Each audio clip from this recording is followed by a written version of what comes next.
Well, I was looking for a prize for my new league, a belt or a ring or a nice trophy. My IDP guys went and had my back. The best swag online for champs is found on Trophy Smack. RING, that spells ring. TrophySmack.com has the bling. Good, so good, I have to sing. Go and check them out, they have everything. I can show that I'm the master of my craft. I'm a champion in fantasy and I won't let you forget that. RING, that spells ring. TrophySmack.com has the bling.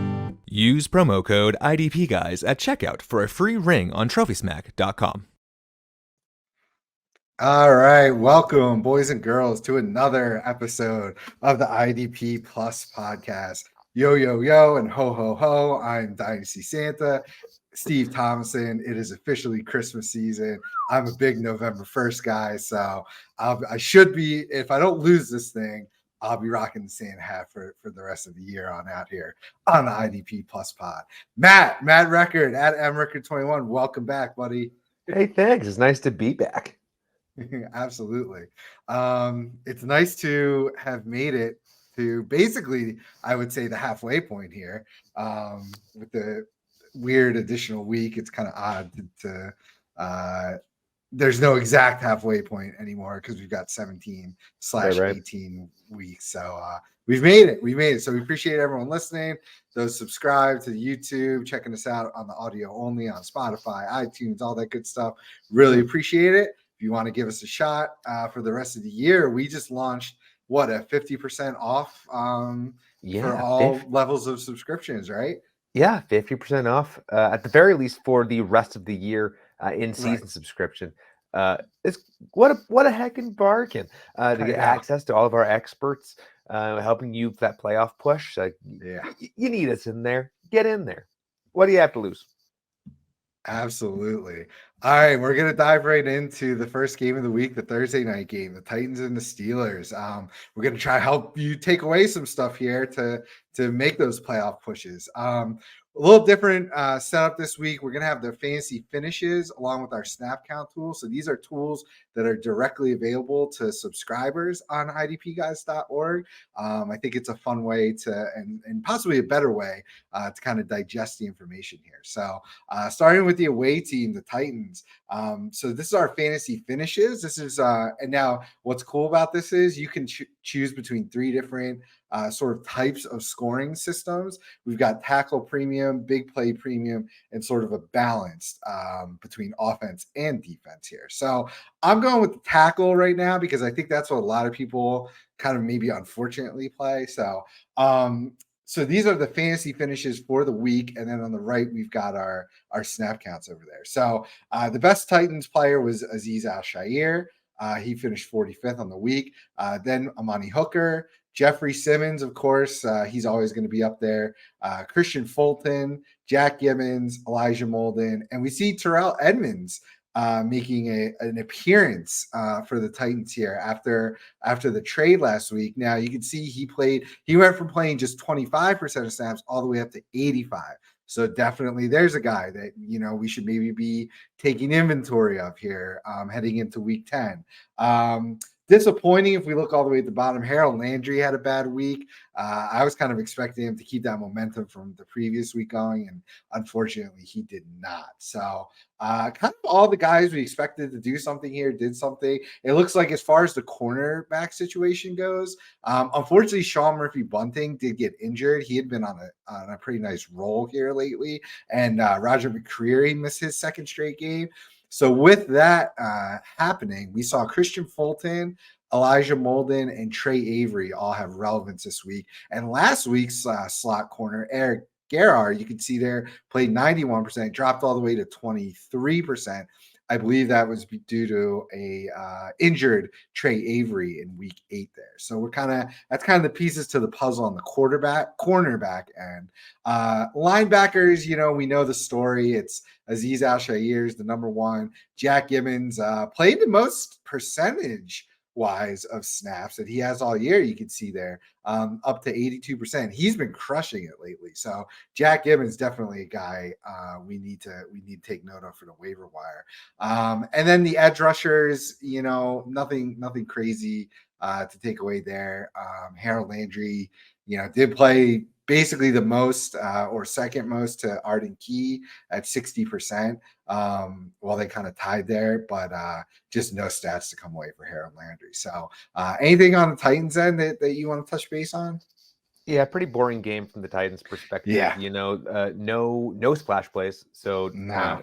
no interceptions, no sacks, just a bunch of tackles. But even then, people were splitting it up. So Aziz had the best week of any of them. He had 10 combined, but only 2 were solo, which is which is crazy. So weird. Yeah, better days are coming for the Titans. You know which ones to play.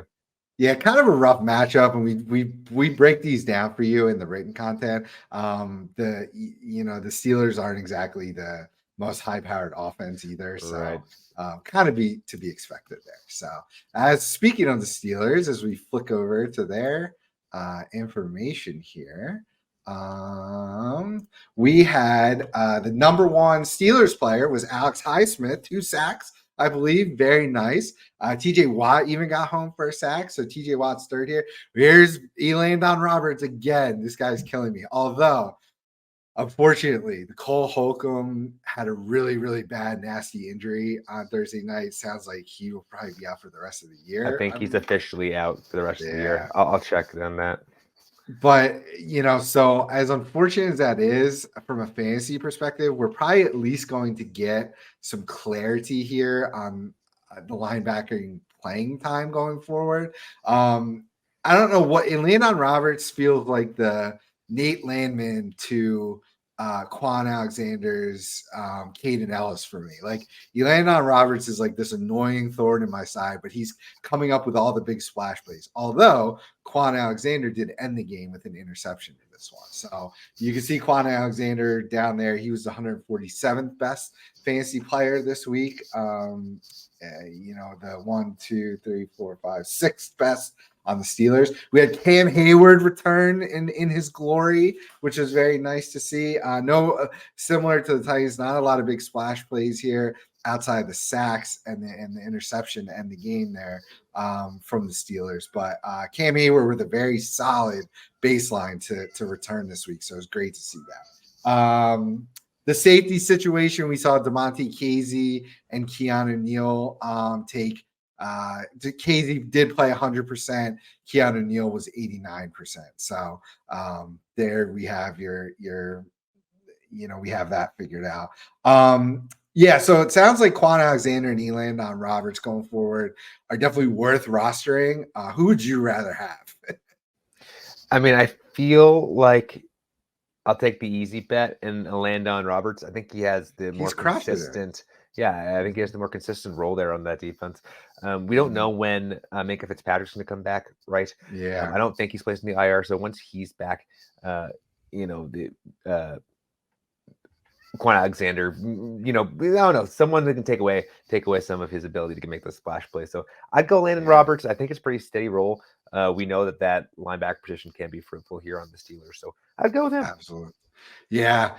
Quan Alexander is technically going to play probably more snaps, but that in the Steelers system, that really doesn't mean anything, unfortunately. We saw it with Cole Holcomb kind of being a little inconsistent at times this year. He was finally getting on a little bit of a hot stretch, and then of course the injury. So yeah, I think I think this is actually very good also for TJ Watt and Alex Highsmith managers, because as much as they are these edge rusher big play guys, I mean, look at you can see in here Alex Highsmith 85% of the snaps, TJ Watt 93% of the snaps. I mean, if they're going to be out there like that, I think it's just to the moon for them, and we already like them a lot. So very interesting there.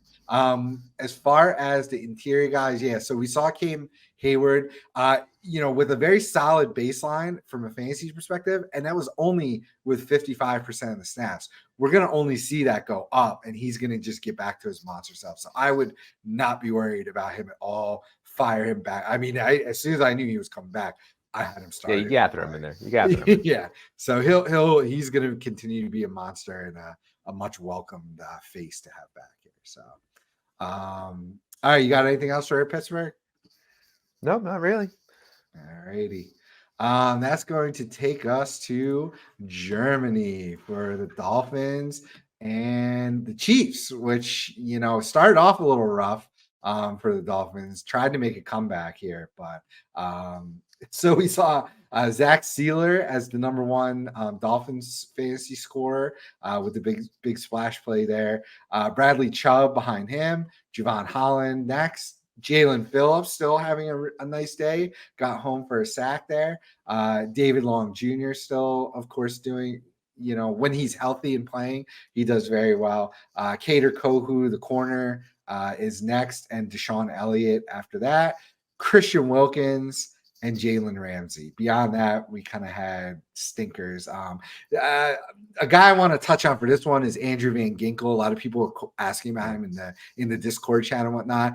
I mean, folks, he's an okay player. He does well when people are injured and he has to fill in, but when everybody's healthy, he doesn't have a role. So we can see that here by scrolling down on the snaps.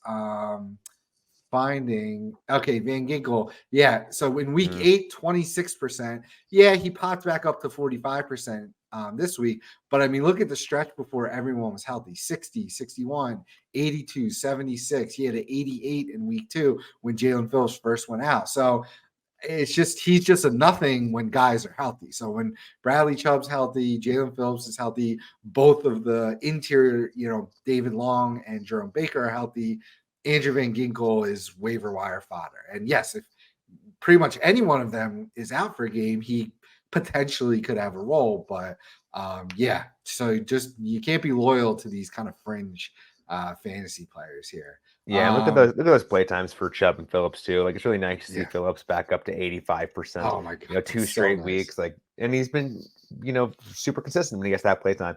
Fully back from injury. If you're not already starting him, even in shallower leagues, I consider him a top 10, top 15 play.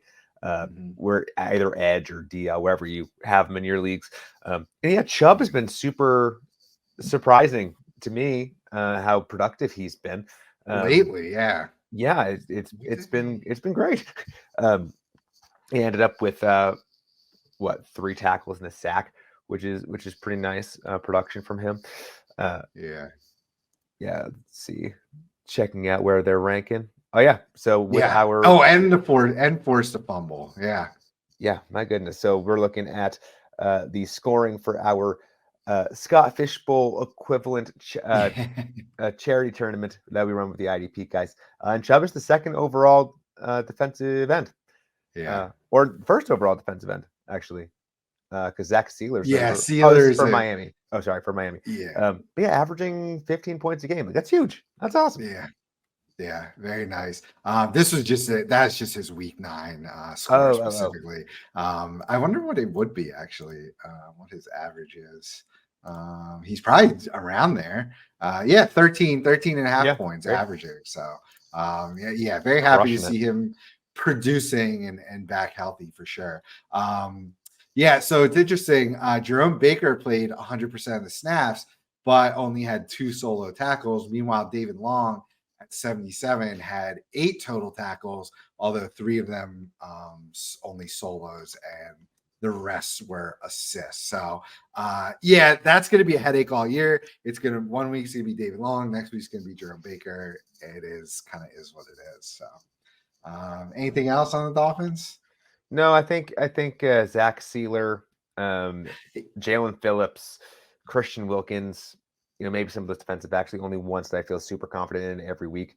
Chubb's worked his way up there in your deeper leagues. But those splash plays aren't always going to be there. I feel more confident in Jalen Phillips' tackle floor, which he's been rocking the last couple of weeks, than I do in Bradley Chubb with his tackle floor. Because again, he doesn't really get many tackles. Good on the Dolphins. Nice week off. Lick their wounds. Absolutely. I do see on the corners here, Xavier Howard returned, and him and Jalen Ramsey played 100%. Meanwhile, Kader Kohu down to 65 after being damn near 100 almost every game. So that, I don't know. I hope that's not a trend, because he's been really, really good for fantasy. So we're gonna have to look in further into that. and see why that's going on. So on the Kansas City side, Trent McDuffie with the really big game for Kansas City. He was the 13th best fantasy producer overall and the number one Kansas City. Jalen Watson behind him, I believe, on a pick. Leo Chenal next. Willie Gay after that. Drew Tranquil coming up third out of all the linebackers. So that's interesting. Mike Edwards after that. Trishawn Wharton, the defensive tackle, had a nice little sack or possibly split a sack. L'Jarius Sneeds, this was another Trent McDuffie in the win column week. And then Brian Cook and Justin Reed there. The edge rushers, now Tua was a bad matchup. Now Mahomes was a bad matchup, and a couple of Miami guys got home. But not a lot of action on Tua to get him down. So you saw the Michael Danas, the Charles Omenihu's, and the George Karlaftis and the Chris Jones of the world all finished very, very bad this week. But we try to tell you that in the written content. So we had that broken down as far as fantasy matchups versus and offensive snaps, all that good stuff. The Dolphins are really only fruitful to linebackers and safeties for the most part from a fantasy perspective. So I would say, okay, I want to look into the linebackers here if you want to touch on anyone.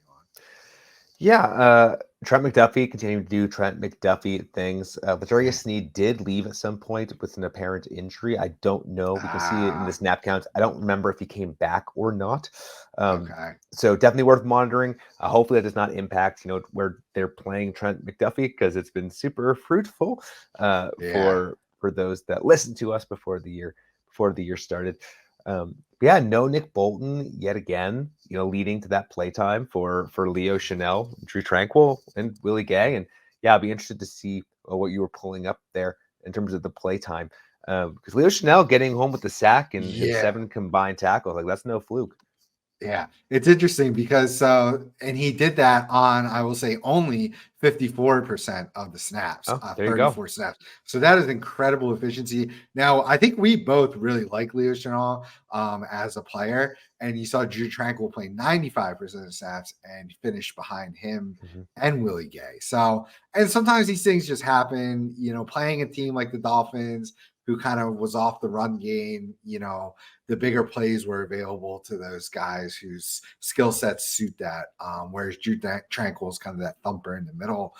They have been sending Leo Chenal after the quarterback recently. I'm not totally sure why, as he profiles as more of a thumper in the middle as well. But hey, we will take it. That's 2 weeks in a row with a sack for Chenal. So I'm absolutely loving that. Yeah, you can't trust him or Gay, really. So I stand corrected. It kind of is the fluke. That's insane tackle efficiency. Tranquil's the only linebacker there you can really trust. And presumably once Bolton comes back, everyone else's playtime is going to plummet down, other than Tranquil. And game script for this one, shifted very quickly to being very pass heavy for the Dolphins as the Chiefs sort of ran up the score quickly there. So, not a whole lot to learn here other than Trent McDuffie is an absolute stud, and you should be playing him where you have to play quarterbacks. And he'll be susceptible to matchups just like anyone. All defensive backs are inconsistent. They're really hard to predict, but for the most part, he is an auto must start. You'll be chasing points with Leo Chenal. Like we really like his upside. And this is great for dynasty going forward. But like, if you're gonna roll, especially like if you've missed out on these past 2 weeks, trying to force him into your starting lineup going forward, it just may not work out all that great. So I would expect Drew Tranquil to retake the number one fantasy scoring linebacker designation back this week. So agreed. All right. That'll take us to the Vikings and the Falcons. So this was an awesome game. I'm so happy the Falcons lost because I hate Arthur Smith for the offensive side of the ball. Just complete embarrassing. That's been a nightmare. So the top players were from Minnesota's and Jordan Hicks. Of course, Daniil Hunter up there doing his thing. Cornerback Caleb Evans. Byron Murphy, the other corner right behind him. My guy, Josh Metellus, the number one safety for the Vikings this week, followed closely by Harrison Smith. Unfortunately, Cam Bynum had a really down week. Tough to explain why sometimes. Let's see. I don't think he missed many snaps here. Yeah, he played 100% of the snaps. Josh Metellus up to, I mean, look at this run of snaps, man. 95, 94, 85, 89, 100, 99, 99. You love to see it. I'm going to hammer him home every week. You need to be on Josh Metellus. He's essentially the linebacker too. So he's almost even more valuable than like Harrison Smith because he's getting played all over the important parts of the field and just, always in a position to score IDP fantasy points. So I love Josh Metellus. Came by him, just a down game. Not really much to take away there. He's been probably the most consistent defensive back the entire year. So he was due for a down game, and we're going to give him a pass for that. I mean, look at that consistency. This is his first week falling outside of the top 100 of all the IDP players, right? This entire year. So you'll give him a break. Absolutely. Let me just see if there's any noteworthy performances. I mean, most of the guys, Jordan Hicks scooped up all the tackles. Some of the corners 9 solo, a sack, a couple for a loss. Like it was a really nice day for him. Yeah, Jordan Hicks just continues to be a monster. I don't really see, Danielle Hunter with the 15 points with no sack. I mean, that's all from really tackles. great. You love to see it. You love to see that. That's the kind of floor you just can't. You actually don't have that floor with guys like Myles Garrett, Micah Parsons, TJ Watt, Nick Bosa, DJ Watt, like that. That does not exist. So that is really, really awesome to see.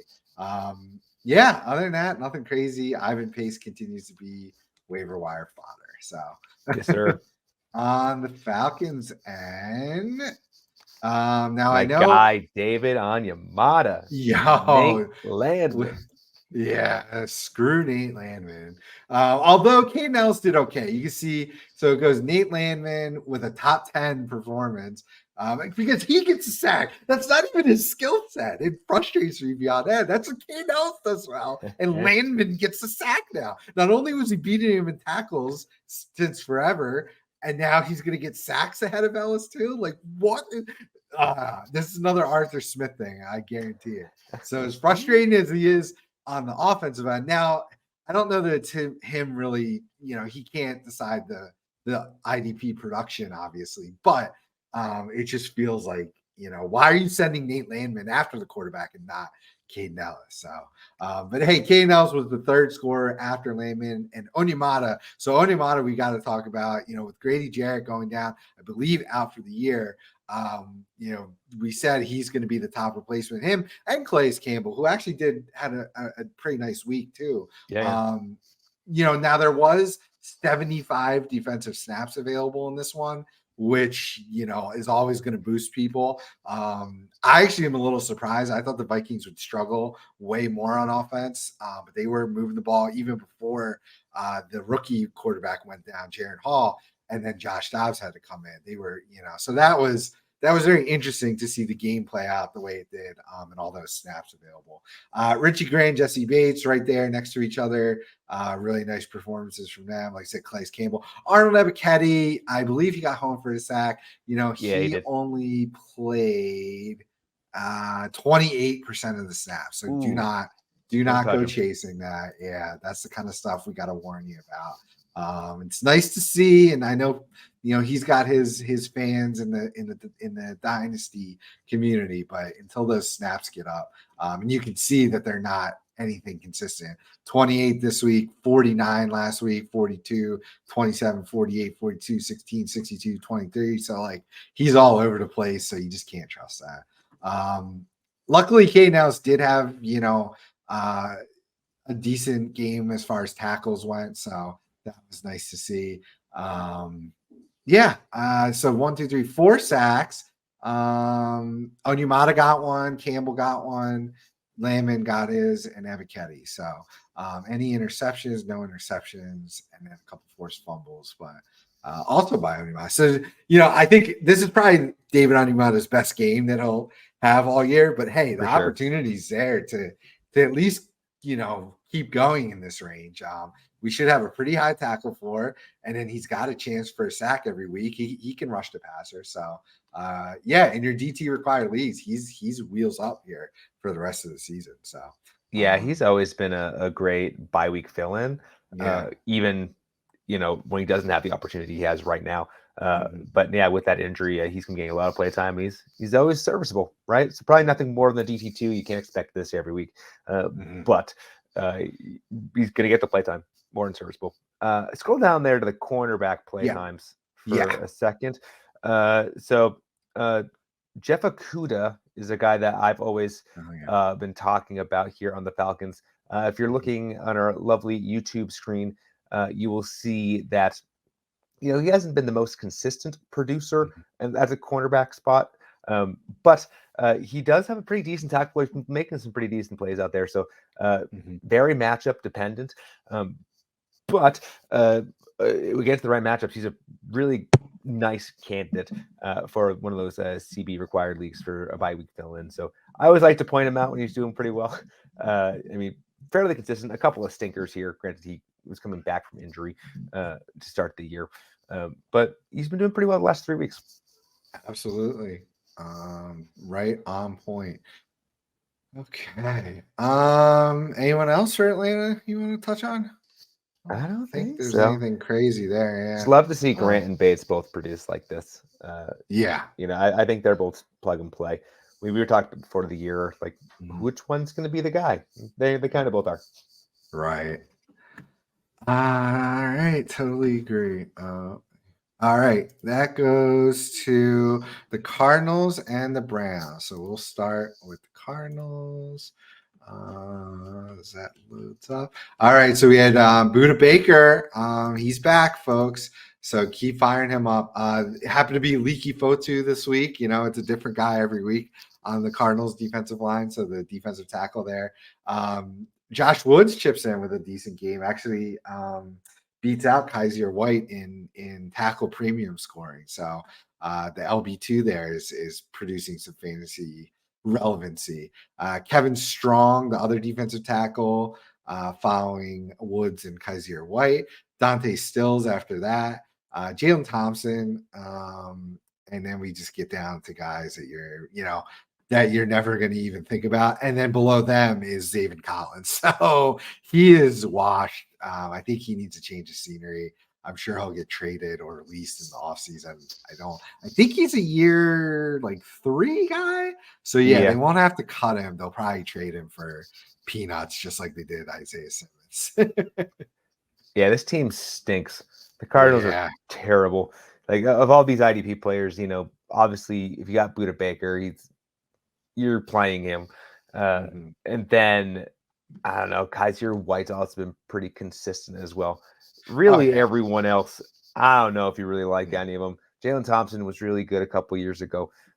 He's getting the play time, and he's doing fine, but he's nothing more than like a DB4 in terms of what he brings to the table in terms of upside. Otherwise, if you want to gamble with any of these defensive linemen, go for it. I hope you're not in a spot where you have to do that. I know. But yeah, this team just stinks. Yeah, it's not great. Josh Woods split a sack with Fotu, so that's why he's up there in the scoring. That's probably not going to happen every week. Although, 85% of snaps, that's better than a lot of LB2s on a lot of teams. So he should definitely be someone on your radar for sure. As bye weeks continue to roll on here, he might be. But yeah, Kaiser White and Buda Baker are really the only people I'm touching from this team with any sort of confidence. So, I don't think we have much more to talk about from the Cardinals end. On the Brown side, we had some half decent performances here. Just a wild week from the Brown side. Grant Delpit does the work. 10 combined tackles, half a sack. You'll love to see it from the guy. And then a drastic downturn as you sort of bring up the ranking. It'll be fascinating to see how far it goes back. Well, actually, that's not true. Dalvin Tomlinson, talk about defensive tackles. Somehow gets 2.5 sacks in this one. Be fascinated to see what his play time was like. But yeah, really otherwise, Garrett has a tackle, which happens to be a sack. So you love to see it. Still very plug and play there. Denzel Ward, the cornerback, also putting up a nice day.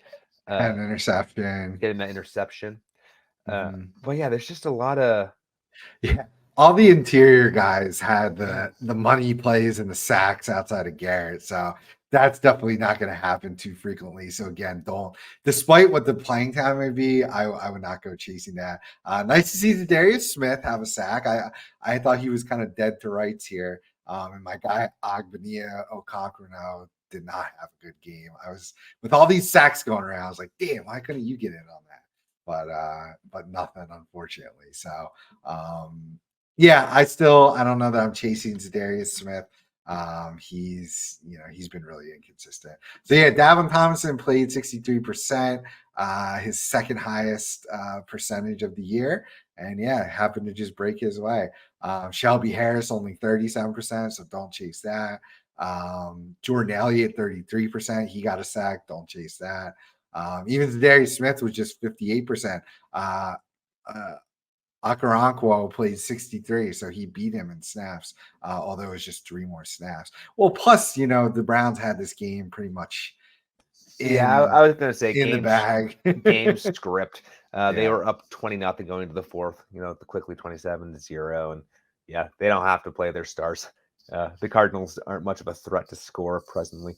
So the linebacker situation continues to be a nightmare. I mean, look at those play times.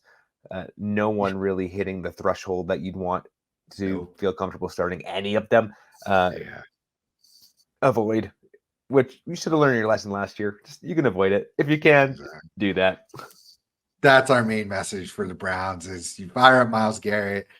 You fire up Grant Delpit for the most part, though he's been a little inconsistent. I don't know why Cleveland's having some issues loading it there, but Grant Delpit and Garrett are about the only ones you want for this team, and that's the message. Don't chase anyone else here. Fact. All right, that will take us to the Rams and the Packers. So let's hope that the Rams will fire up here. Good. All right, we had week 9. Oh, he's not up there because it reset. Okay. My guy Byron Young with a monster game. I believe it was 2 sacks, maybe. Let me just confirm that. 2 sacks for Byron Young. So listen, we had Michael Hecht the past 2 weeks, but we kept preaching this. Like, Byron Young's been equal amount of snaps with Heck there, right on the money. So happens to be his turn this week. So 8 solos, a TFL, and 2 assists, also forced a fumble and the 2 sacks. So just an awesome game from Byron Young there. Number 3 overall fantasy scorer for IDP on the week.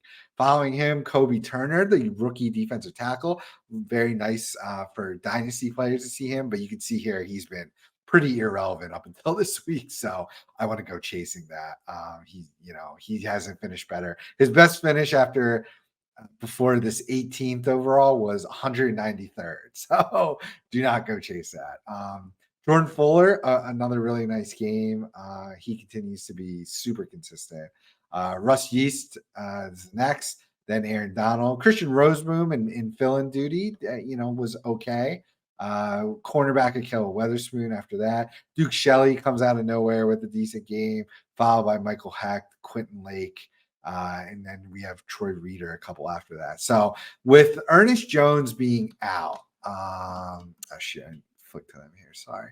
With Ernest Jones being out, we saw it was Christian Roseboom, and it was obviously Christian Roseboom. He's been the linebacker 2 all year. So 74% with no Ernest Jones. Yes, Troy Reader did play 61%, but he came away with hardly any points there. Although Christian Roseboom didn't have that much more either. So yeah, a lot of the other guys chipped in here. Kobe Turner, the defensive tackle, having 7 solos is kind of an anomaly, I would say.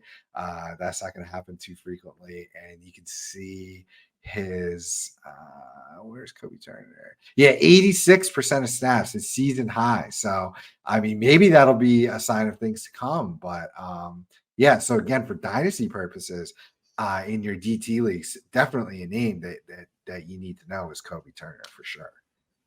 Yeah, 100%. The Rams are in the spot we thought they'd be in. Granted, they were way more frisky to start the year than we thought they'd be, but now they see themselves at 3-6. We sort of expected, going in, Ernest Jones is the only guy you can really, like the only linebacker for sure, right? Then Donald's still doing Aaron Donald things. He's not as good as he once was, right? But he's still putting up pretty consistent numbers at that DT spot.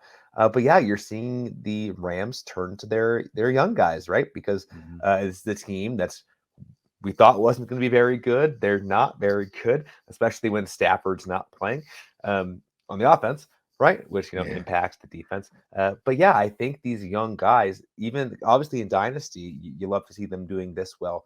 Their rookie year. But I think in redraft too, like if they continue to get this kind of play time, this opportunity, someone has to get tackles. Like someone has to do it. Like even when Ernest Jones is back, it's not all it's going to be him, right? So definitely something to monitor for sure.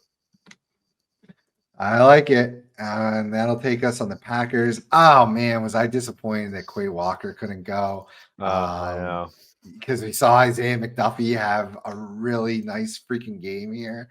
Devondre Campbell, I believe, did really well as well. Yeah. Oh, I thought he had more. Okay, he recovered a fumble. I would have liked to see him have more tackles, maybe, but yeah, Isaiah McDuffie with 8 or 7 total tackles, 2 for a loss. So, if those were Quay Walker's numbers, that would have been really nice. Jair Alexander with our scoring was tops.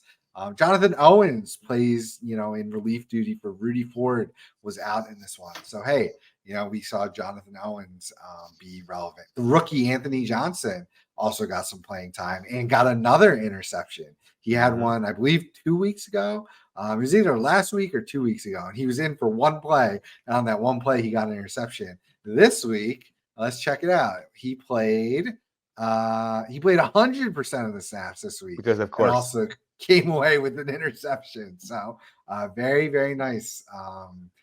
He's a deep dynasty name too. Jonathan Owens. Yeah, I mean, if he's hit 100% here 2 weeks in a row. If you're desperate for a safety, if Rudy Ford continues to be out, sure, you can go grab him, but I'm not like super excited to have him. Keyshawn Nixon had a decent game. I thought he'd have the better game over Jair Alexander, but with the quarterback troubles there,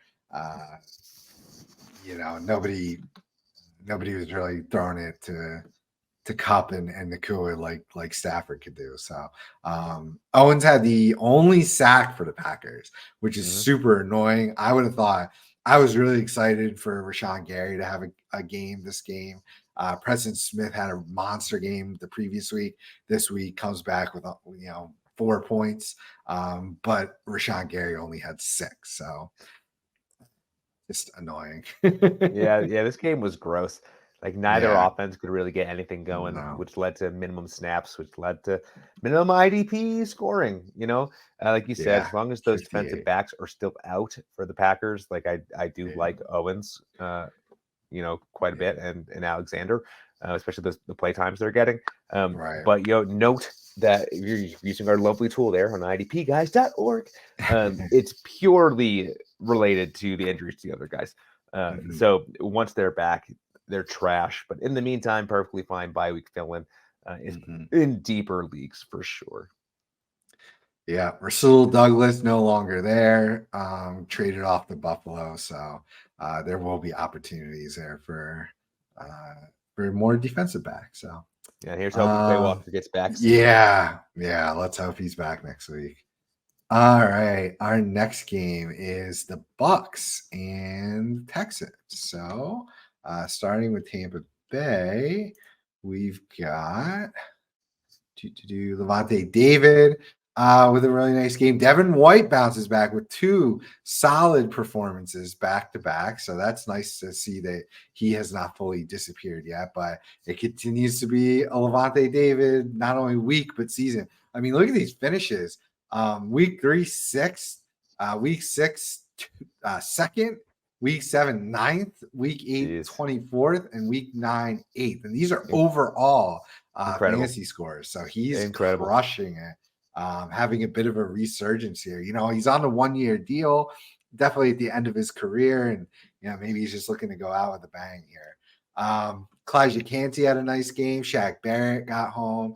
Zion McCollum next up, followed by Vita Vea, but then Carlton Davis. Then here's our safeties all the way at the bottom, Antoine Winfield and Ryan Neal. So kind of disappointing games out of those players. So let me see what the actual points ended up looking like. Yeah, I mean, so Kalijah Kancey got home for a sack with 4 tackles, 3 of them being lost. So an awesome game from Kancey. Really nice to see that after if I flick back here, he did not register a stat last week. The previous week he was 385th. And the previous week before that, 122nd. So let's hope this is a sign of things to come here. So Devin White did get home for a sack. That helped his day. Shaq Barrett also got a sack. No interceptions here. So, yeah, let's look at as far as what happened to the the safeties. Ryan Neal down to 28%. Versus Christian Izine, 64%. So after Ryan Neal, you know, had hit 96, 92, and 100, all the way down to 28. Did he get injured? Yeah, does anybody know? Like, I'm looking it up, and the first article with Ryan Neal is roasting Ryan Neal. I think he got benched. Yeah, I think he just may have not, you know, and he crushed it last week. So it's very frustrating there. So we'll have to keep our eyes on that. But yeah, we saw Izine, you know, he's been mentioned here before, right? Like earlier in the year, especially when Ryan Neal went down in week 4 there.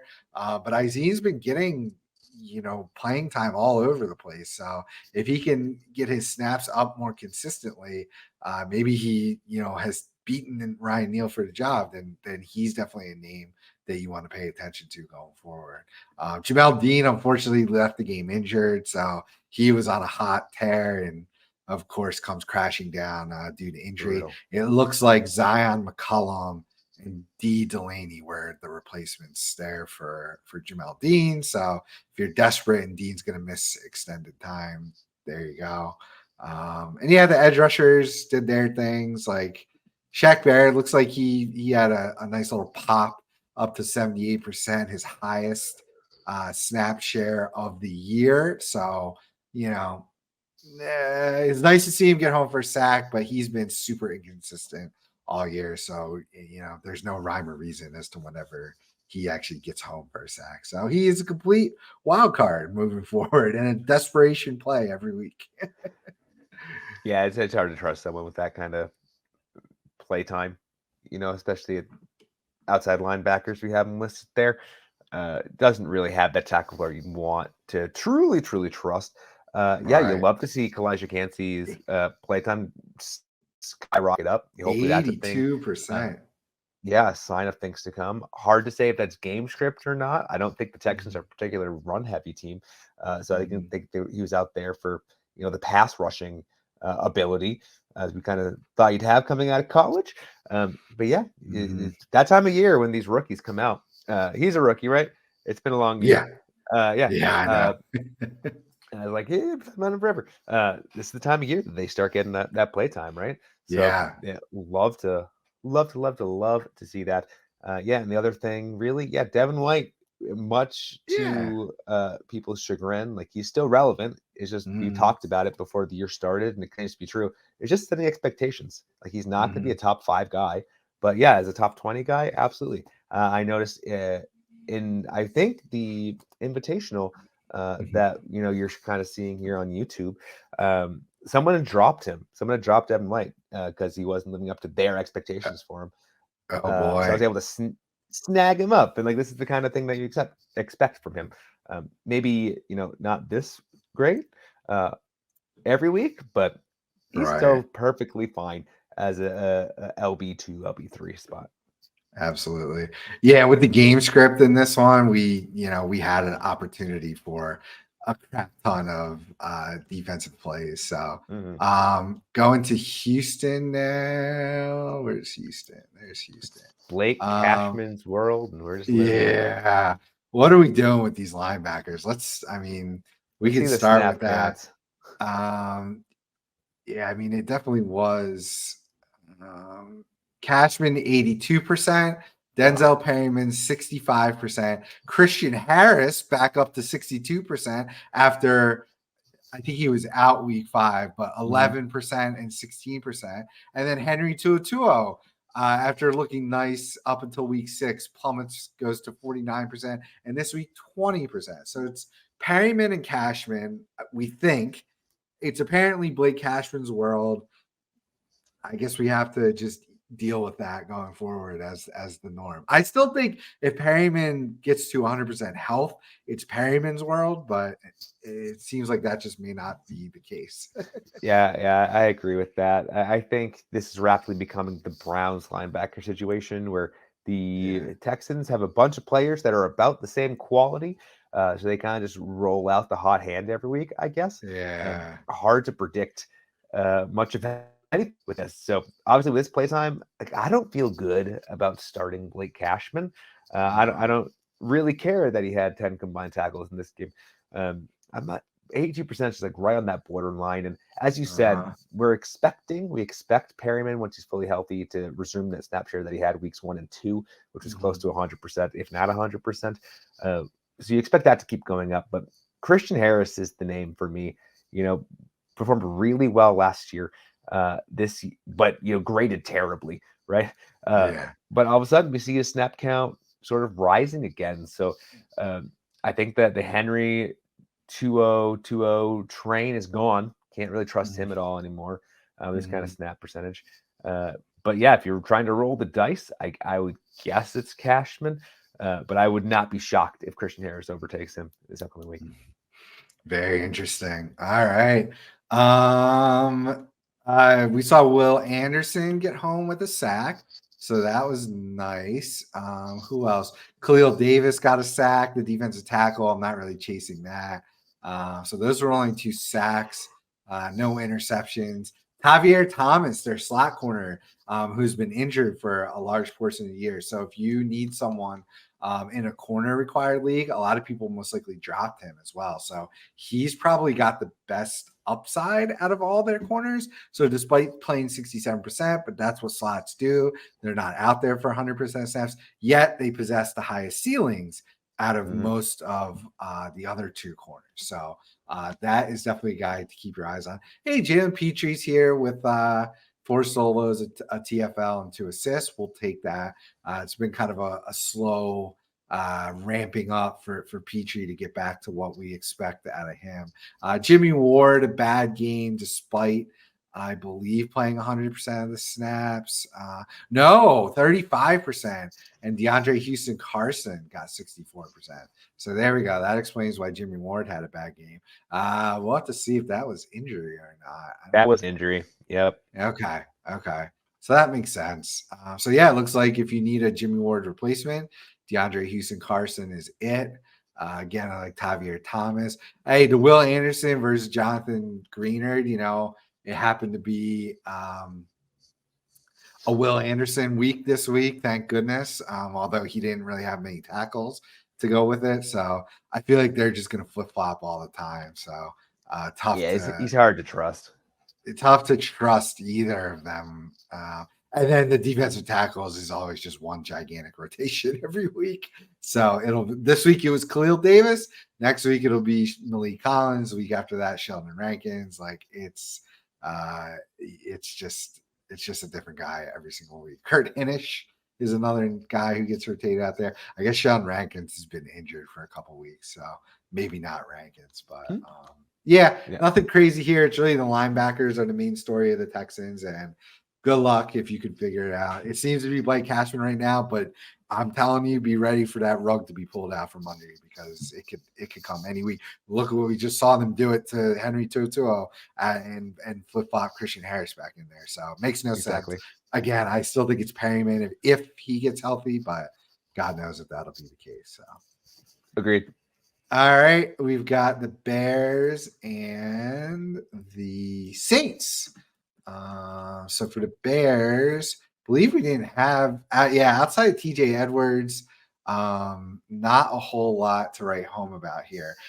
Jack Sanborn filled in admirably for Tremaine Edmonds. You know, it was all tackles pretty much though. Montez Sweat, unfortunately, the debut did not go from a fantasy perspective, what we wanted to see. Only 2 solos, nothing else. There was no sacks on Derek Carr this game. So, and no interceptions. Like I said, we basically only had tackles here. So Eddie Jackson did return. That's noteworthy. I did grab him in a couple of leagues for an emergency start. So, and that's about what he is worth is an emergency start. Jaquan Brisker missed this game. Elijah Hicks did play 100% of snaps, but he's not a super fantasy relevant guy. Although he did have 3 solos and 3 assists, so not terrible. But this game was gross. This game was gross. Not much to write home about. TJ Edwards is a must start. You know, Sanborn did this last year, right? When he came in to fill in, you know, once Roquan Smith left, he was great. He had opportunity this game, played great. You can see those. Watch the points for TJ Edwards. Really not much good happened here. No. I really don't think there's much to take away. Let's just see. I wanted to see. So Yannick Ngakoue 65%, DeMarcus Walker 67%, Montez Sweat 65%. So kind of sucks to not see him breach that like 70 to 80%. Considering what they gave up for him. So maybe that'll be a ramp up, but he basically rotated and split even time with freaking Ngakoue and Walker. So not great there. Justin Jones continues to play a crap ton of snaps for a defensive tackle. He's just he's not super productive from an IDP standpoint. If you need a Hail Mary, he can be serviceable. So on the Saints end, I think we're kind of in the same boat, right? Like, Demario Davis played really well. Cam Jordan played really well. Yeah, we had a Cam Jordan sighting. About dang time, right? But otherwise, they got home for 2 sacks, 3 interceptions. Paulson Adebo, 2 interceptions, which was awesome with the 7 combined tackles. Massive game. Demario Davis, as you can see there, 27 points with that particular scoring system. With 10 combined tackles in the sack. I can't get my pulse on these Saints, man. I don't know. I don't know if you knew better than I. But there's only a few people here that I actually truly trust. I mean, Carl Granderson, it's nice to see Cam Jordan get home and have 7 total tackles. Granderson had 5 to his credit. He just didn't get the sack this week. You know, I wouldn't panic on Carl Granderson would be my prime takeaway there. And I wouldn't expect Cam Jordan to keep this up necessarily. So that's my main takeaways. Other than that, Pete Werner continues to be very meh. 3 solos. He saved his day with a fumble recovery. But I want Demario Davis the rest of the year for sure. He's just all around everything, the ball. Don't chase Paulson Adebo. I mean, he does play a good amount of snaps. 100 for the past 3 weeks here. But, corners are always going to be very fluky. So, if you had him, sure, he's a guy you could roster and throw a Hail Mary at every once in a while. But, again, Alontae Taylor is the slot corner there. So normally he has the more fantasy production. This just happened to be a Paulson Adebo. We even saw Marshawn Lattimore have really good fantasy production for a couple weeks there. I believe, week 8 he did last well. week. Yeah. So it's a different guy every week. You could see Adebo 6 this week, but 128th, then 42nd, which is great in week 7, then 413th, 229th, 180th, 208. So like that's exactly where you're getting it from most corners, to be honest. So takeaways here are Demario Davis and Carl Granderson are about the only, totally trustworthy guys. Cam Jordan, Pete Werner are start them if you have to type guys. And then the corners, whatever. The safeties are just non-existent from a fantasy standpoint. Yeah. Mm-hmm. May was back this week, and just neither of them really did much. Matthew, 6 total tackles, 5 solos. That's fine, but he's not doing anything around the ball. He had a pick 6 a few weeks ago with like nothing else to go with it. And Marcus May, is he even on here? Oh, Marcus May. He did come away with an interception. So I guess I was a little premature to poo-poo them, but you're not trusting them. Yeah, for sure. All right. That'll take us to the Commanders and the Patriots. Great. Yeah, sorry, buddy. Well, let's start with the Commanders. Who had the best game? Yeah, not a lot of fantasy meat on the bone here. When Jamin Davis is your best scorer at 15 points, there's not a lot to take away from this game. This is all very slow paced. We know that the Patriots offense is a little whack right now. To say the least. Yeah, so even Cam Curl, just 6 total with 4 solos and nothing else. Like, that's a solid enough floor, but no sacks here. So all the Casey Toohill truthers were rewarded with 1 assist. James Smith-Williams was the top. Andre Jones. Well, they both had 4 points. Okay, with 1 solo each, and Smith-Williams had an assist. So yikes there. David Mayo and Kaliki Hudson apparently split the linebacking duties after Jamin Davis. Yeah. So 77%. Oh, Hudson only 23, but hey, he still ate into Mayo's time and then outproduced him, or essentially matched his production in 77% to only 23%. So that's interesting. Jamin Davis did hit 100%, so he's solid enough, I guess, with Cole Holcomb out of the way. But as far as his defensive line, James Smith-Williams was the snap leader at 69%. Nice. Casey Toohill did play 66%, so he did have opportunities. But we saw KJ Henry mixed in 14%, Andre Jones 22%, F.A. Obata 33%. You're never going to guess right. And on the interior, of course, Jonathan Allen played 77%, Daron Payne 78%, and then they mixed in John Ridgeway and Fedarian Mathis. So, yeah, I don't know. Jamin Davis and Cameron Quirrell right now are about the only guys you can trust on this team. You got anything else? You love Allen and Payne at the defensive tackle spot, and odds are good if you have them. There's not a whole lot of better options out there. Just a very disappointing game in general.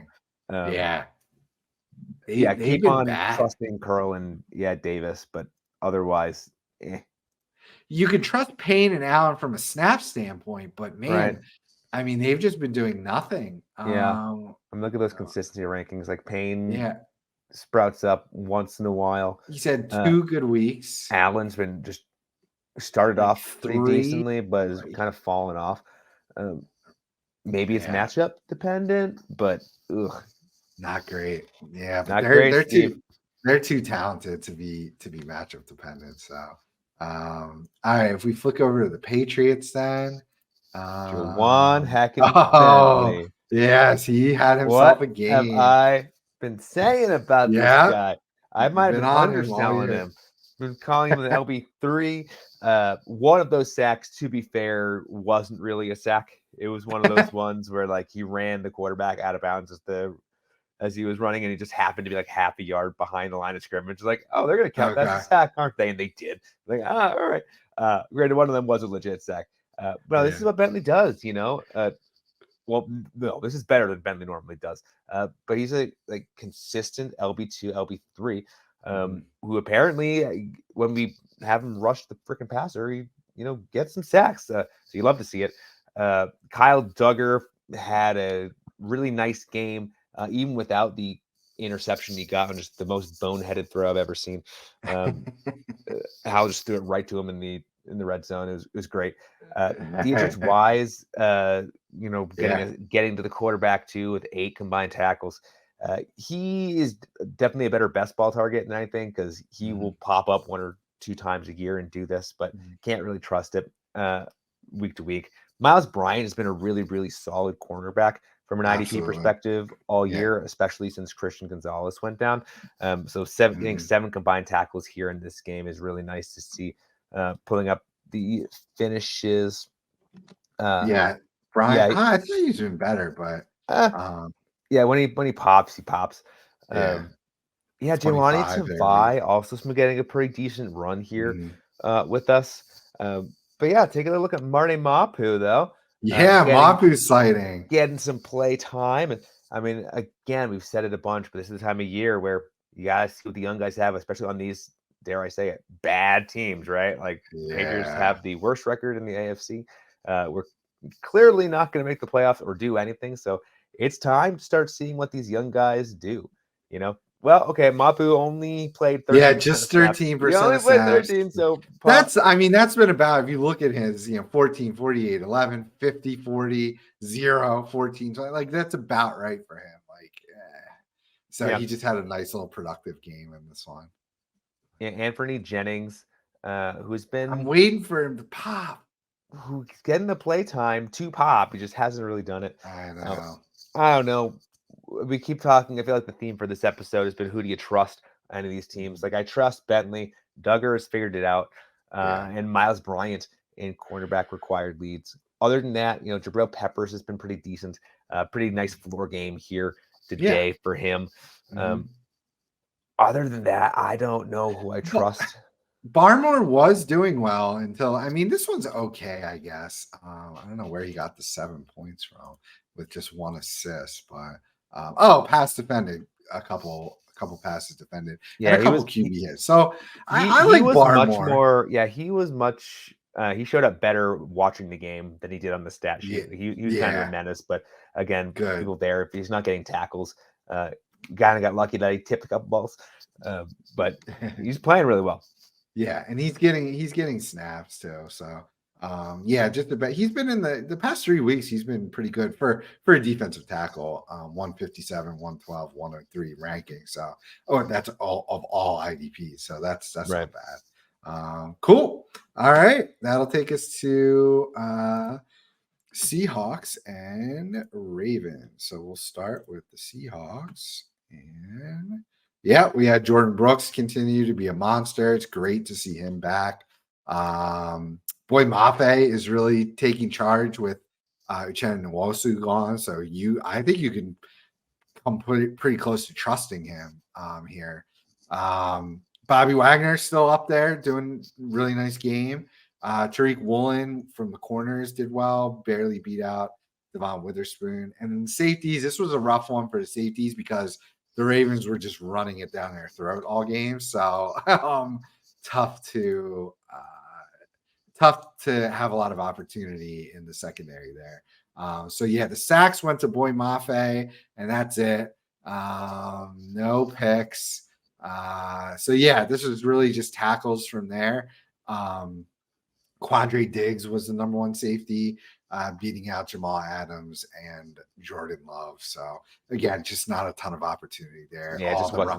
With all the running, you could see the linebackers here with the monster tackle games, and then purely game script there. You love to see Devin Witherspoon having a really nice game there as well. These rookie cornerbacks, they're valuable. Reek Willen also great year last year. Kind of been slow to start this year. Love to see him get this production here. Otherwise, expect the bounce back for the safeties. They've been really good all year. Just the game script was bad for them. Jordan Brooks, you're going to keep playing Jordan Brooks, obviously. So none of the safeties played 100%. Now, Quandre Diggs was 88%, Jamal Adams 86%, but Julian Love down to just 39%. So that's not great. And then Jarek Reed also got some run with the safety group. So this game was also over so freaking fast. Granted, that being said, the Julian Love, what's it? Who saw the big downturn? Yeah. That is sizable, 39%. Like it's been a steady downturn Mhm. for him, which is not good because that he was not getting play time even when they were kind of still in the game, right? It's Yeah. amazing that the Ravens scored 37 points and they didn't score anything till the second quarter. Yeah. So yeah, Wow. be wary of Love. You probably should not be starting him anywhere until we see that play time get back up.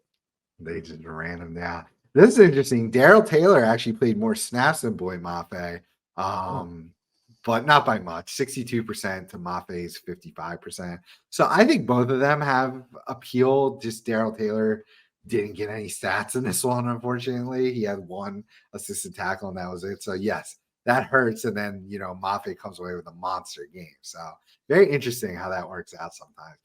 Newly acquired Leonard Williams played 54% of snaps, so not bad. Jaron Reed continued to play 63%. He's who I'd prefer to roll out there from a fantasy standpoint, but Leonard Williams should definitely be owed, and he'll probably ramp up. Draymond Jones took a bit of a dive to 47%, so and hardly any of them gave you any stats in this one, unfortunately. So yeah, so I think that's good for Seattle. On Baltimore's end, Nothing but disappointment. yeah, Really. this was rough with the game script. Yeah, I mean, Kyle Vanoy reminded everyone that he's still alive with Yeah. sacks on back-to-back plays, which was kind of fun to see. Adafe Owe got to the QB as well, which was kind of fun. Queen and Smith had disappointing games for their lofty standards, but again, if this is their floor, you're not too mad about it. You're still rolling them out wherever you have them. But yeah, Justin Matabuke continues to just roll that defensive tackle position. I think he's a must start at this point. I feel like every week he gets a sack and he's getting a decent tackle floor for a defensive tackle. So go play him wherever you have him at this point.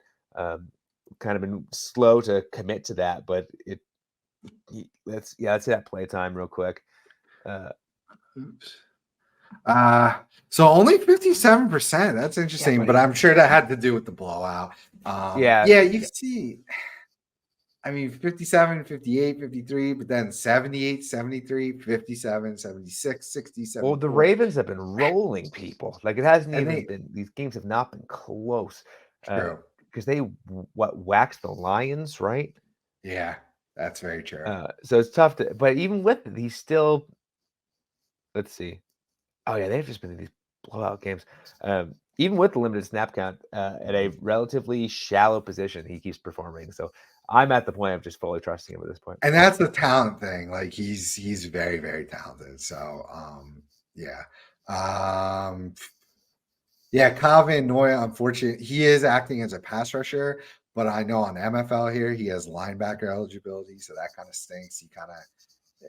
That severely depresses his value. Owe up to 61% of snaps. That was nice to see, even in the blowout. Let's see. Corners, nothing crazy to take away. We have Marcus Williams miss a game again, so Geno Stone continues to live off the big plays. Got another interception to go along with just one tackle. So that's kind of what Geno Stone has been, and kind of what Marcus Williams is too. He's basically a clone at this point. Brandon Stevens is a corner, so he's still playing 100%. So that's really nice. And Kyle Hamilton, another stinker. Sorry, Kyle Hamilton people. He's getting the play time. He's getting the play time. He's just not performing. Probably enough so that you're still playing him. But it's tough. All righty. The Colts and the Panthers is our next one. Before we get to the Colts Panthers, I have to leave you. All righty. So if you don't hear any more of my voice in this lovely podcast or video, it's because I'm actually not here. I have a pre-existing engagement that I got to get to. But yeah, I'm excited. Oh no, that's not true. I'm not excited for next week. Next week, like all of the best teams are on bye. Yeah. Right. It's like no Chiefs, there's no Dolphins, no Eagles. Eagles, no Rams. It's like those are some big teams, Yeah. with especially on the offensive side, but on the defensive side too. So very interested to see. Like the primetime games for next week are kind of brutal. Yeah. But excited to watch my Patriots play in Germany. We'll get the Yeah. loss done right early, so I can just move on with my day instead of having to wait until later for it. I know. But yeah, because I'm leaving, be sure to like and subscribe. Do all that stuff. Use the code IDP plus pod on our site to get 10% off of everything, or Oh, yeah. the in-season subscription. Check out all of our Mhm. socials up until what I think it's November 19th. We're doing that 50% off Yepper. for the in-season subscription. Get in there, talk to us in our Discord. Get access to our articles, get access to these tools, all these really awesome tools that we've been showing off on the YouTube that you don't get to see every day. This is available all the time for you when you're a subscriber on our site. They're invaluable. We're adding even more tools too in our Discord. We previewed a new tool that'll be dropping soon as well. Oh, yeah. So we're always adding new things for y'all to manipulate data in ways that will help you in your league. So with that, I'm going to hop off. Steve, good luck. Thank you, Matt. Yeah, and we'll see y'all next week. See ya. Bye. All right, yeah, I'm gonna finish up and take you through the later games here. So, Colts and Panthers. Yeah, we saw Kenny Moore have just a really incredible performance with 2 picks. I believe they both went back for touchdowns.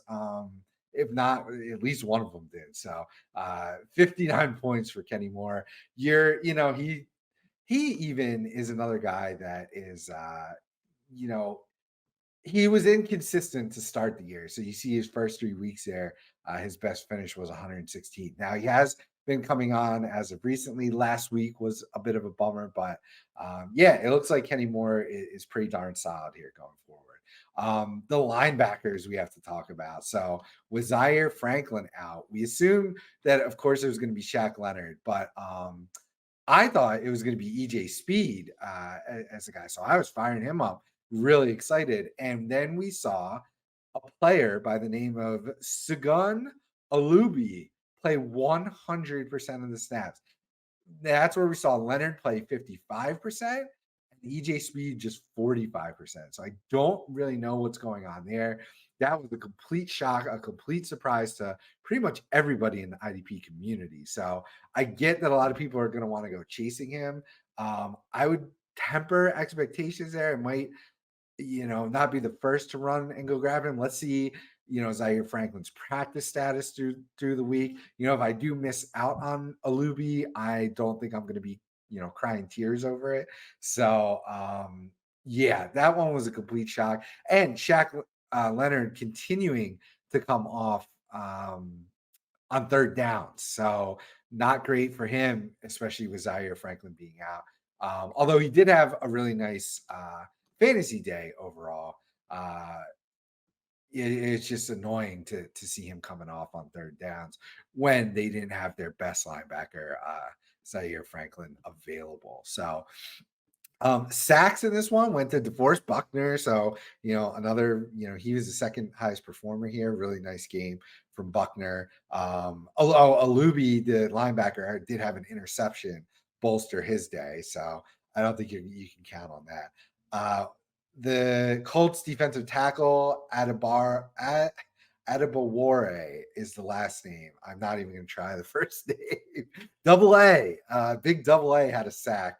So Sodadeo Odeingbo, some really fun names here on the Colts defensive line, as well as a split sack between Kwity Paye and Eric Johnson. So much easier names to digest on that one.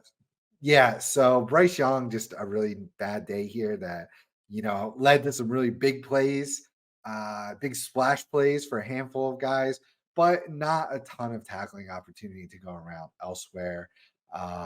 Let's take a look at playing time. So I touched on the linebackers already. As far as the defensive line, yeah, Samson Ebukam, 58%. He was the second highest total right behind Kwity Paye, and he had been kind of doing well here at times, but no significant stats to speak of. No sack this week, and only 1 solo and 1 assist. So there should be better days ahead for Ibukam there. But yeah, this was a big giant rotation. It looks like between both the defensive ends and the defensive tackles. So Forrest Buckner, of course, saw 68%, and then we were split the rest of the way. 34% for Taven Bryan, 31 for Eric Johnson, and 30 for Double A. In the secondary, of course, Kenny Moore played his 100%. Daryl Baker is the outside corner who got 100% as well, along with Jalen Jones. So if you're desperate for corners, those two are the 100% snap corners. But Kenny Moore, as returning to his slot role, is definitely the most desirable from a fantasy perspective. Safeties, of course, Julian Blackmon and Rodney Thomas are playing their normal 100% stats. Not crazy stats. Blackmon did fine. He had 6 total tackles, 5 of them solo. And even Rodney Thomas had a decent game, 4 solos for this one. So it's really the linebackers here. I think Franklin's going to be back next week, so we really just got to keep our eyes on that and see how his injury progresses. But it appears that if he misses time, this Segun Olubi is the man to own at playing 100% of staff. So that one was very interesting. Again, put him on your watch list. Somebody's probably going to go grab him just based on the performance. But hey, if you miss out on him, don't worry about it. I think there's better players out there that we can send your way and help you figure out, especially in the Discord. So for the Panthers end, of course, it was Frankie Louvu at the top, followed by Dante Jackson, the corner DiCaprio Boodle, one of the coolest names. But yeah, not a lot of IDP fantasy meat to go around here. Deshaun Williams was the only Panther who got a sack. So Brian Burns, another down game. Derek Brown did okay, but no sack. Let's see here. God, the linebackers were awful. Grugier Hill and Deion Jones gave you 1 point each. Yikes. We had Alex Cook playing safety because Von Bell was unable to return. So, yeah, let's take a look at the snaps here. Yeah, at safety for this week, we had Xavier Woods did play 92%, but he didn't give us much stats this week. And then Alex Cook plays 100% of the snaps, out of nowhere. We saw a rookie. You would have thought, right, that Jamie Robinson, who played 21% in week 8, might see an increased snap share. Now, his snaps did go up to 41%, but it seems to be at the expense of Xavier Woods and some of the cornerbacks, whereas Alex Cook is a no-name who comes out of nowhere to play 100% of snaps. So I just don't get it sometimes. Dante Jackson is the corner that you want to own in Carolina if you're desperate to play a corner. The edge rushers, Brian Burns did play 75% of snaps, so that's what we want to see out of him. A rookie to keep your eyes on, DJ Johnson, really talented player, didn't give us much this week outside of 3 assisted tackles, but played 70% of snaps, the second highest. Beats out, looks like Gross Matos was out this week, so that probably explains that. But, for a rookie playing more than, Amari Barno, who's been there for a couple of years, that's interesting. Just a guy to keep on your I'm talking about like a 53-man salary cap league would be DJ Johnson, but I really do like his talent, actually. Yeah, so the linebackers, Louvu played 100%, Grugier Hill 34%, Deion Jones. That's just another mess outside of Louvu. So don't even carry. You don't even need to roster Grugier Hill or Deion Jones anymore, which, of course, next week they'll have awesome games. So, yeah, on the defensive line, Derek Brown, 87% of snaps. You can't argue with that. I'm still rolling him out there. Those snap counts are just ridiculous.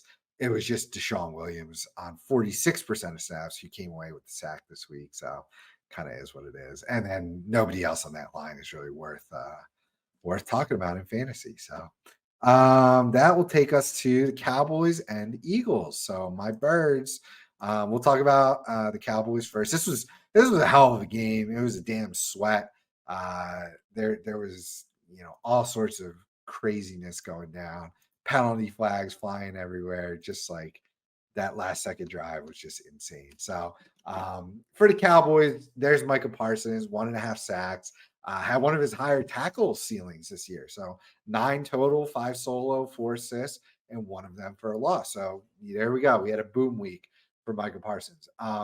Damone Clark right behind him with 11 total tackles, 8 of them solo. So a really nice week from him. And hey, there's our cheat code, Marquise Bell, who's basically the LB2 playing as a safety, 14 points with 8 tackles, 6 solo, 2 assisted. So gotta love that. After that, it kind of dies down. Sam Williams, really nice talent, a former second-round pick last year. So he's only in his second year. A deep guy for dynasty leagues, did come away with a sack in this one. I think if he earns more playing time, he could really be someone that pops off here in the second half of the season. The other half sack went to Dorrance Armstrong, but he gave you nothing else. The safeties continue to kind of suck. Malik Hooker, who is their like deep free safety, was the top scorer this week with 3 solos, 3 assists, and a forced fumble.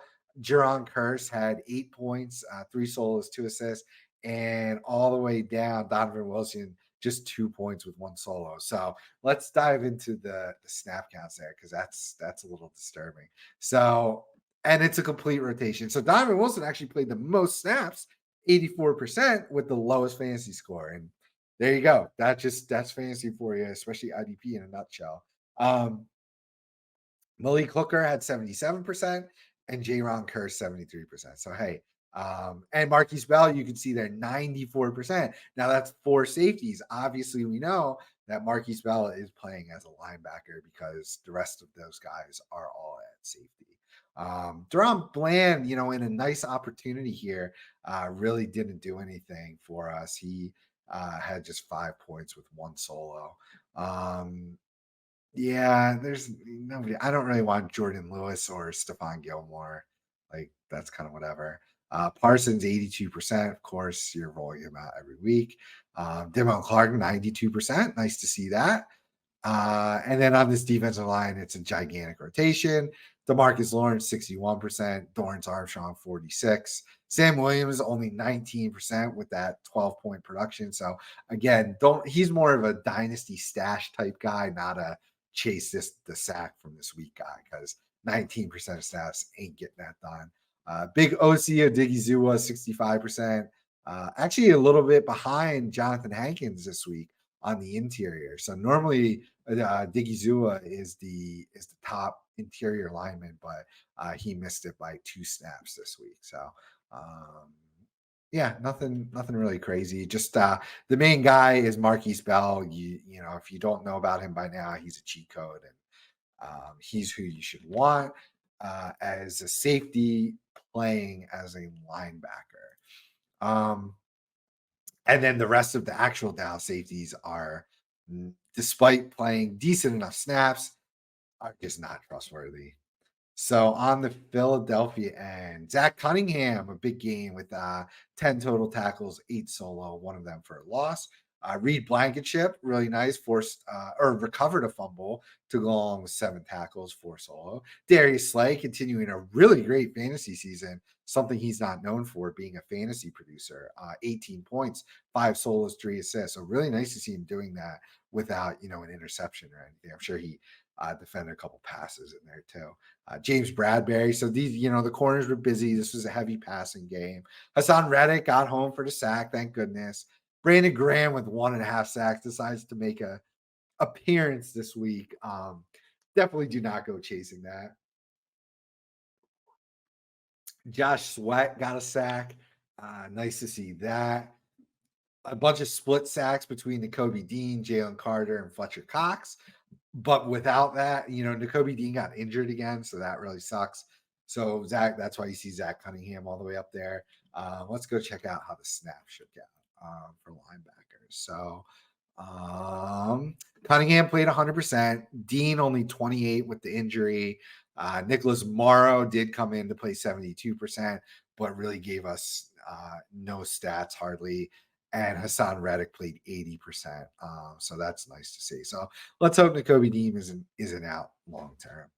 Josh Sweat, continuing his 84%. That's really nice. Jalen Carter, 68. Fletcher Cox, 73. So they're the top two defensive tackles for sure. Both kind of Hail Mary options. I really thought Carter was going to build off his monster week a few weeks ago, but it just hasn't happened. He did, get injured last week. So kind of some up and down there. And then in the secondary, of course, Darius Slay and Bradbury playing 98 and 97. And Eli Ricks was your slot corner this week. Who knows? That can change week to week. You can see there's a ton of names on here who have played at corner. Like this always happens to the Eagles. So they've got the bye week now to get healthy. So hopefully we'll see some guys get healthy.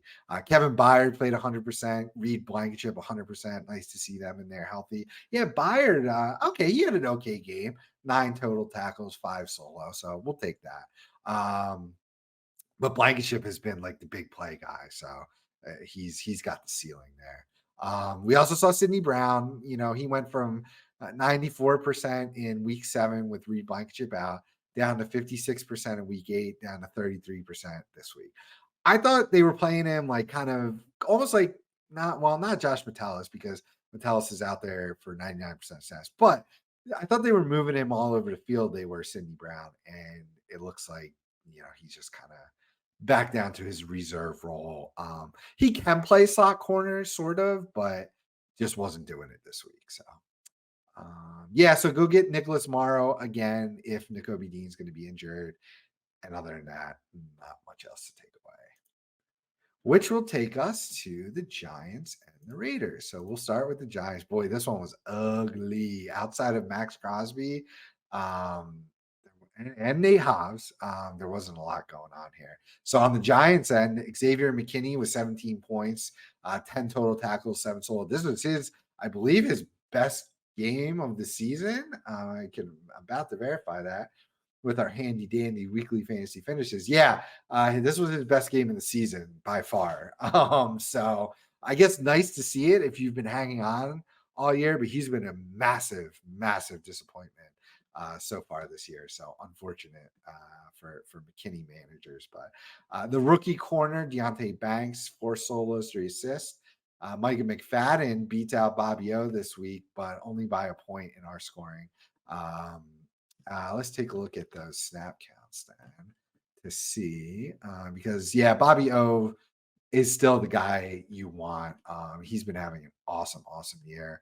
Bobby did play 100%. McFadden back up to 80. So we were getting a little worried there, right? So after he missed his week with injury, he was back at 79%.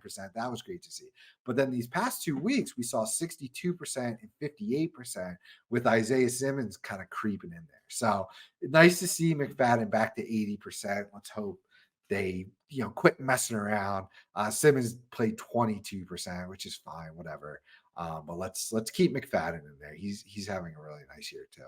Kayvon Thibodeau at 85%, but unfortunately, the stat sheet was pretty bare this week. So again, after the monster week, you can't always just plug that back in and chase it. So he comes back down to earth, crashing, plummeting back down to earth with just 1 solo tackle and nothing else on 85% of snaps. So I think the Raiders obviously came out juiced, playing for their interim head coach, Antonio Pierce, after Josh McDaniels deservingly got the boot. Finally, Arthur Smith deserves it next. But they just weren't. There was, I don't think anybody, 0 sacks in this one. So against the Raiders, that's pretty bad. So yikes. In the secondary, the corners were rotated outside Deonte Banks, who is a nice little sleeper. So he's a rookie corner as well, who's been playing pretty decent lately. So if you need a Hail Mary shot at corner, Deonte Banks is someone to go after. Jason Penix still playing all of the snaps essentially. But just 3 solos this week in the stat column. So not a lot of fantasy points this week. Dexter Lawrence, with Leonard Williams gone, we figured would have more potential opportunity. In this one, he played 70% of the snaps. But just 2 solos this week to go with that, and 1 assist. So as far as the number 2, let's look. It looks like Raheem Nunez-Roche played 58%. Alshon Robinson, 50%, and DJ Davidson, 32. So again, this is a giant rotation, and there's no one really worthwhile bothering to go after as a plug and play player.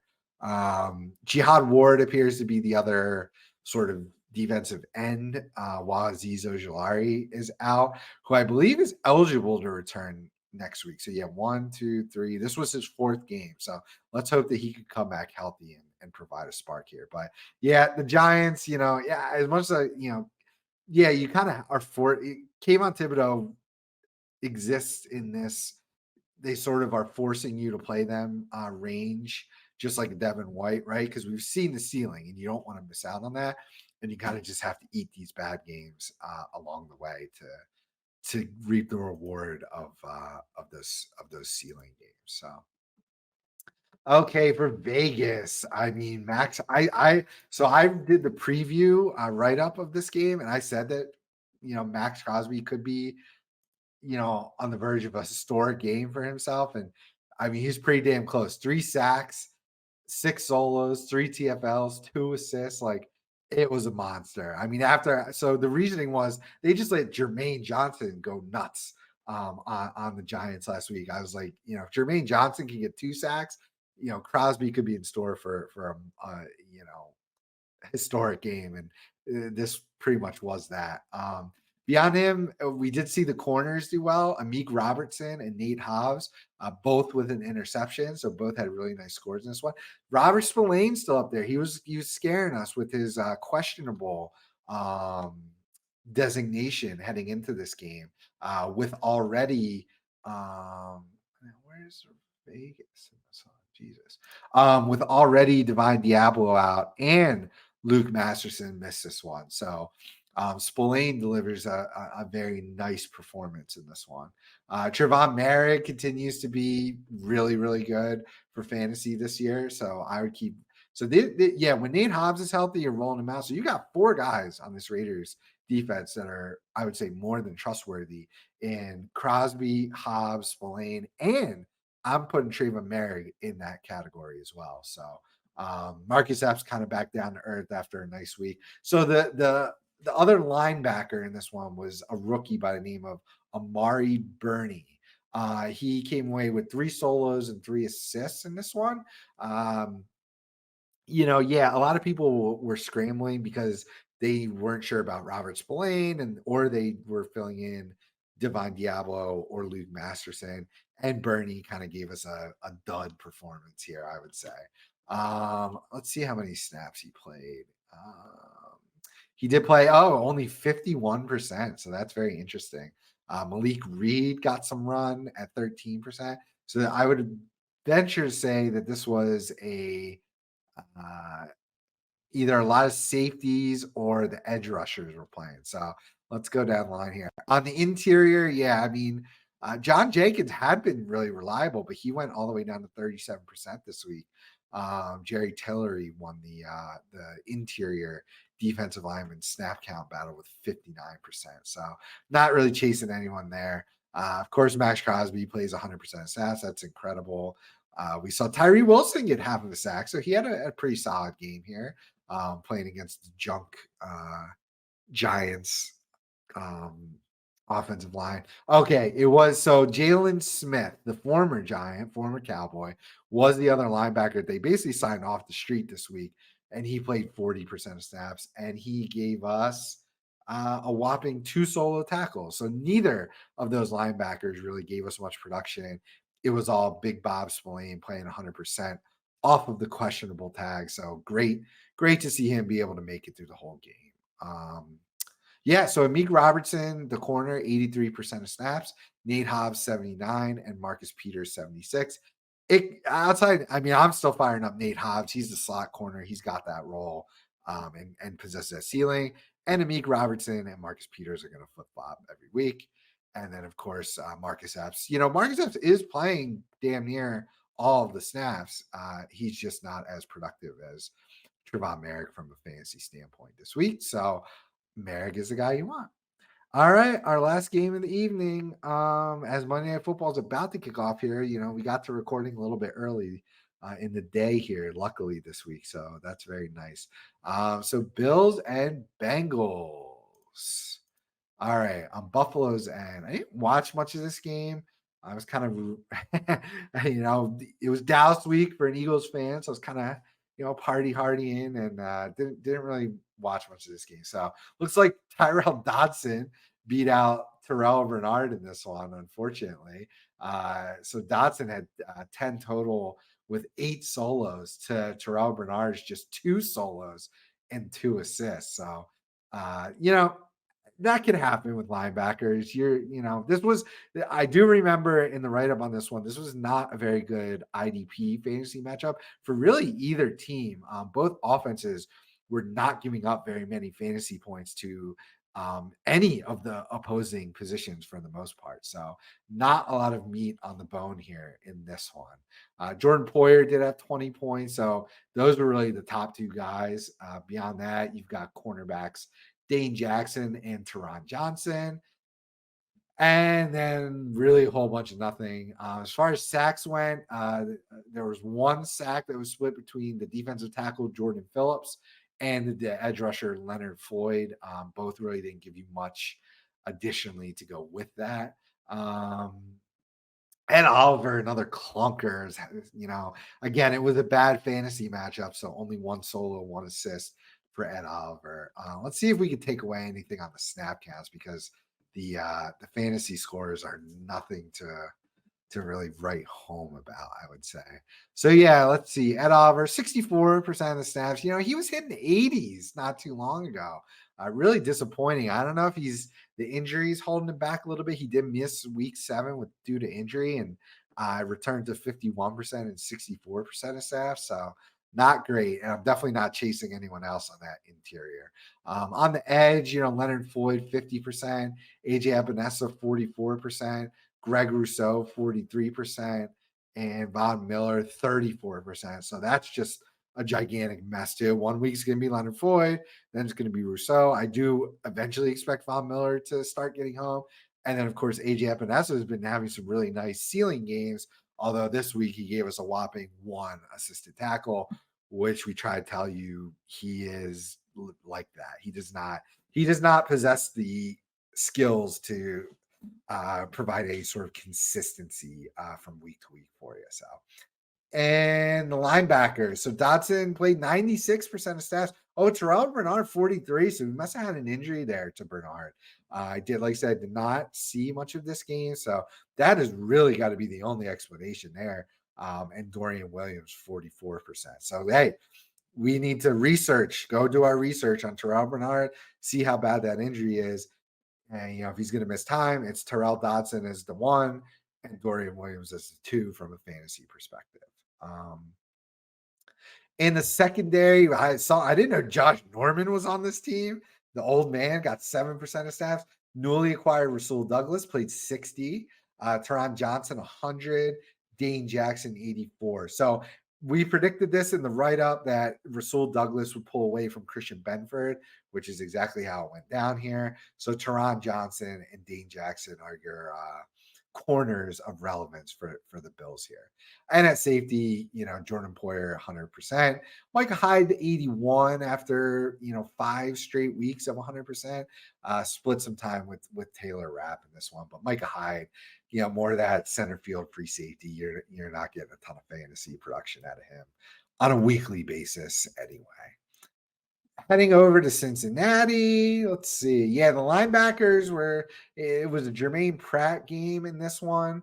The sacks, there was only 1 that went to BJ Hill, the defensive tackle, and really didn't give you much beyond that. So yeah, on both sides here, there's not a lot of fantasy meat. Mike Hilton, the slot corner for the Bengals, took away 10 solo tackles. So he crushed it from a production standpoint.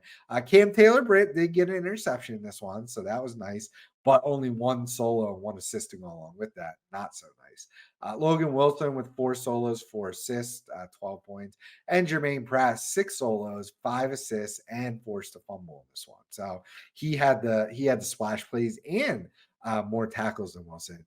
Beyond that, Daxton Hill with a clunker, just 2 assists, assisted tackles, no solos. So very sad to see him turn in a clunker into what should have been a kind of a shootout.